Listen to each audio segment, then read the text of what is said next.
আজকে আমার বৌমা আসতে চলেছে, হবু বৌমা।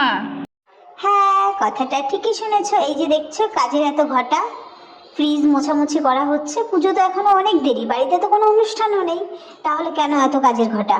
হ্যাঁ, তার মানে কথাটা সত্যি হবে ভাবছো তো? আরে বাবা, ভেবে লাভ কি, সত্যি বলছি, আমার বৌমা আসবে। বিশ্বাস হচ্ছে না? তাহলে ভিডিওটা পুরোটা দেখে যাও এবং চ্যানেলটা ফলো করে বেল আইকন বাজিয়ে দিও।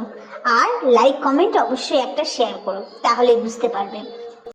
এই প্রথম বোধহয় মেয়ের মা ব্যস্ত থাকে শুনেছি, কিন্তু ছেলের মাও যে ব্যস্ত হয় এটা বোধহয় আমি প্রথম। ছেলের মা কোনোদিনও ব্যস্ত হয় না। ছেলের মার তো একটু দাপট থাকে যে আমার ছেলে ছেলে বিয়ে করে আনবে, মানে ছেলের মায়ের একটা কি বলবো এক্সট্রা পাওয়ার হয়ে যায়, পুলিশের মতন। হ্যাঁ গো, আমি এখন মানে ছেলেকে মেয়ে ভাবছি মনে হয়। ভাবছো তো এরকম? না গো, আমার বৌমা আসবে বলে আমি বাড়ি ঘর দোর মুছে মাছে একদম চকচকে করছি। যারা জানতে চাও আর আমার বৌমাকে দেখতে চাও অবশ্যই কমেন্ট করে বলবে, কিন্তু আমি কিন্তু সবাইকে দেখাতে চাই। আর আমার বৌমা কেমন হয়েছে অবশ্যই কমেন্ট করে বলবে। ততক্ষণ পর্যন্ত যারা নতুন, চ্যানেলটা ফলো করে পাশে থেকো, বেল আইকন বাজিয়ে দিও।